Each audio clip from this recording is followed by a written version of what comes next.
Hello everyone, I welcome you all in my YouTube channel.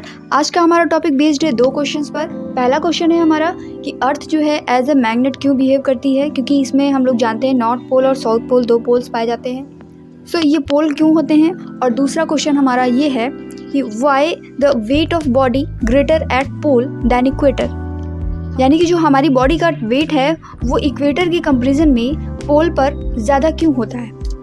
पहला question हमारा ये था कि अर्थ जो है वो एज अ मैग्नेट क्यों बिहेव करती है, क्यों इसमें पोल पाए जाते हैं north pole and south pole. So for the answer of this question we have to move towards internal structure of earth. हमें अर्थ के इंटरनल स्ट्रक्चर को जानना होगा।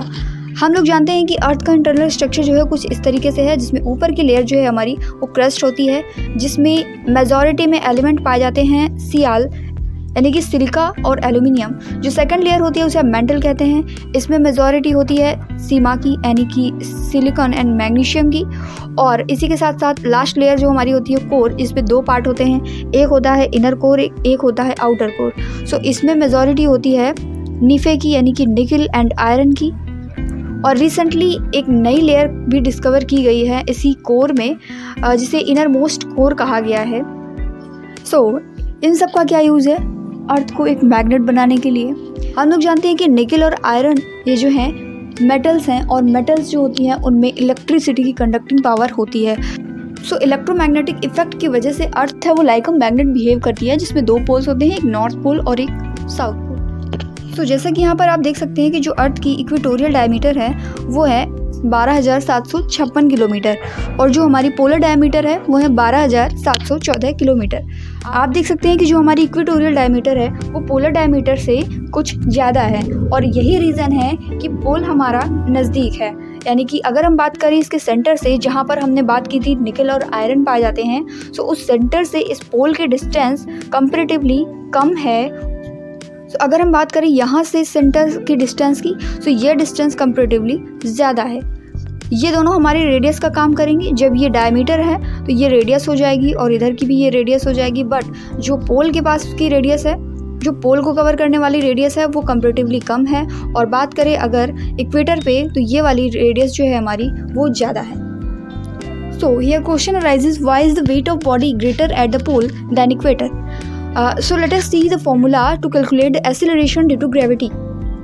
We know that g is equal to capital Z m1 upon r square, and in this manner z is proportional to 1 upon r square. That means greater the distance, lesser the gravity, and lesser the distance, greater the gravity.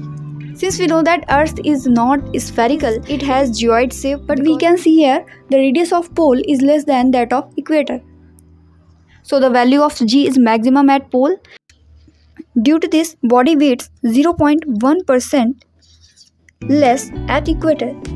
The centrifugal force due to spinning of earth is maximum at equator, which further lowers the weight by 0.4%. So the body will weight 0.5% greater at poles.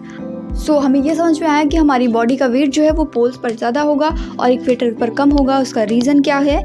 Reason ये है कि हमारी अर्थ जो है वो spherical नहीं है, geoid shape में है, और इसकी वजह से क्या होता है कि हम अर्थ के सेंटर से पोल की डिस्टेंस है वो कम है, इक्वेटर तक की डिस्टेंस ज़्यादा है। और ज़्यादा डिस्टेंस होगी तो हमारी ग्रेविटी जो है वो कम काम करेगी, और जब डिस्टेंस कम होगी तो ग्रेविटी जो है वो ज़्यादा काम करेगी। इसलिए क्या होता है कि जो हमारी बॉडी का वेट है वो पोल्स पर ज़्यादा होता है। सो आई होप आपको ये कॉन्सेप्ट समझ में आया होगा। अगर वीडियो अच्छा लगा हो तो वीडियो को लाइक करना ना भूलें, चैनल को सब्सक्राइब कर लें, बेल आइकन को प्रेस कर लें, ताकि आगे आने वाली जितनी भी वीडियोस हैं इसी तरह के इंपॉर्टेंट वो आपको मिलती रहें। Thank you.